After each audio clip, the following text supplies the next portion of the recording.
Thank you so much for sitting down with me. Firstly, I just want to know, tell me a bit about how your rehearsals are going. Hello, everyone. The rehearsals are going great. High stress environment, but we're managing. It's a beautiful stage. It's really fit for my performance. It looks like a big technological monster at one point, and I'm really proud of that. And I think, the first rehearsals are always the toughest. In my mind and experience, it's always the second one that is the toughest. And then Why is that? Why would you say the second was the toughest? I think like in the first one, you always have like this, you don't have any expectations because it's the first time on stage.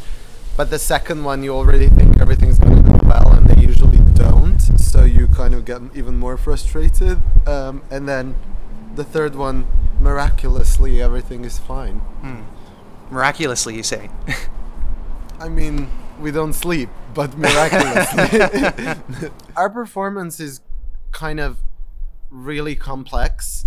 There's lots of moving parts that are included. We have the whole performance is based around the combination of the LED and the stage and the props and the cables and the dancers, and everybody's playing a crucial and important part there. So all of those elements need to be handled and need to be nourished. And I said in another interview, like, I'm really doing my best to make it happen, but if there's a mistake even on the night, I wouldn't be too bothered, even though the whole world will be watching. But I would know that I've given my best to resolve it. So that's great for me. And it's most likely that even if it was a mistake, because like in production, there's tons of mistakes that usually tend to go unnoticed by the general audience, or it's like so minor that you really have to be paying attention. So I suppose there'd be some comfort in knowing that you've done as good as you can do, and you just kind of let it go. Yeah, there's loads of stakes in that performance. Like, it's not safe at all, and I do not know why I've done that to myself. But certainly it works towards the feeling, though, the feeling of the song, right? I wouldn't have it any other way. If you ask me, like, I like making things complicated for myself and doing hard things in order to wake up and kind of change myself as well, because I was stuck in a rut for a while with performing, and now I've given myself an immense task, and I'm really happy that I'm actually step by step completing it. So I mean, if I can do it, everybody can do it then. Certainly. And you were talking about all the different components, a lot of things coming together. Additionally, it's also a lot of your own passions that you've put into like a singular musical performance. And I'm going to try and see how many I can remember. So there's Chainsaw Man. Yes. There's The Sims. Yes. Is there also Gundam in there? Or is that sort of like just something that's ended up?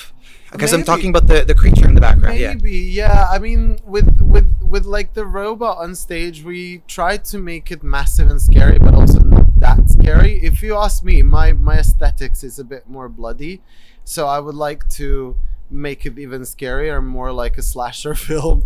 But you can't do that. I don't know. You see, with the robot, for example, my friend Razorate from Spain, he has designed him, and I really wanted to give him creative freedom. Exactly with the stage design, Furman Ahmed, that has done the flower lotus bed, had loads of creative freedom. I think that's important because you give creative freedom to people that really know you and breathe in the same way with you. And Vasovu, my creative director as well, like I could just unleash their creativity, and then I go into the process and then do a bit of a change, but like not that much, because we're really good friends and we're all like a single big massive monster technology brain, all of us. And funny enough, putting that into a monster that's behind you. Yeah, well, I'm battling that monster. I really think that my message here would definitely be to beat all of the hardships and not turn a blind eye to all of that. Of course. And I've heard you talk about the inspiration of the song, like aside from the aesthetic inspirations, but the experiences that you had while living in the pandemic and feeling kind of isolated, playing video games, watching anime. And what do you think it is that people can what do you think people can apply that feeling to right now? I mean, there's so many things that are wrong in this world. I think, you know, we just had a situation back home where there was a mass shooting in elementary school, and I'm heartbroken by that, to be honest. Like, for me, I was shocked yesterday it happened, and in a way, there's loads of things that need to be changed and addressed. And it's not just fun and games, even though, you know, we portrayed it like that. But it is difficult. It's so grand, like the whole things that we need to battle. And I think I would love not to, you know, go into my cocoon and then be scared to watch what's happening in the world. But I would like to be a part of the change, and with the people to be a part of the change that can, you know, be nicer and to the planet and to the people, to the living beings. I don't know, maybe like it's an artsy thing to wish upon the peace everywhere, but I don't know how to do that, to be honest. I'm not that smart, but I would really like for us to all become one big brain, one big nation, and kind of like not do bad stuff anymore. Samo Mi Se Spava.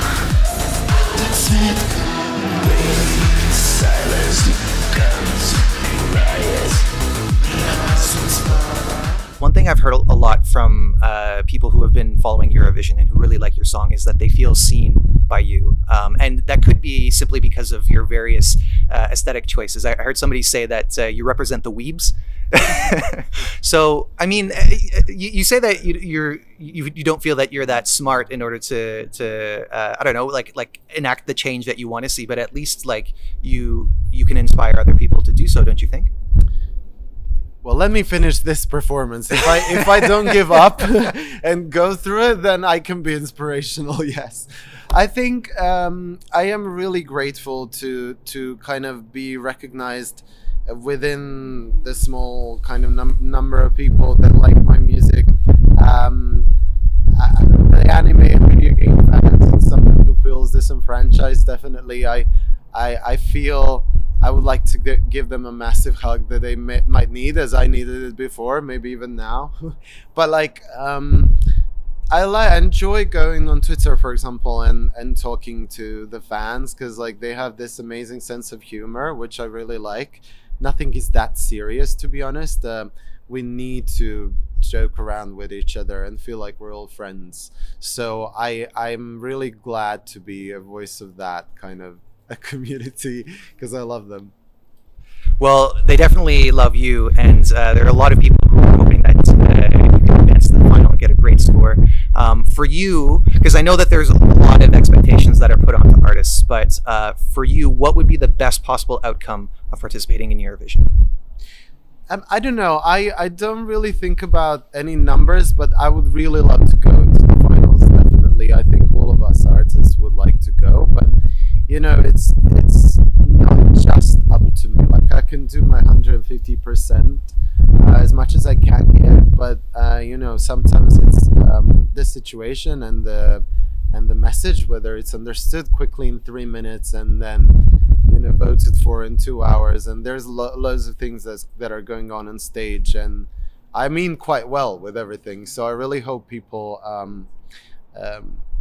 get that and kind of support me. So that's kind of like what I would like, just to advance to the finals, and then we'll see. I mean, obviously my expectations could be bigger, you know, by the minute, but yeah, that's my wish. I really would like to, you know, not go home. Just, you know, like, but you know, it's a huge thing that we've done. I swear, like, I know that this is this will open doors for me to advance as an artist and work with more people that are going to elevate my skill and everything. And I'm pretty sure that, like, if I got the support later on, we can create even more exciting stuff. than this. Nice. Well, best of luck to you, and I think that you're certainly on the way to your goal, even if it's just a small step. I think it's going to be a pretty big step, and especially when you have all these people behind you who really see themselves in you, then that's already something great to start with. So I think you're in good hands, and as far as the competition goes, best of luck to you. Thank you so much.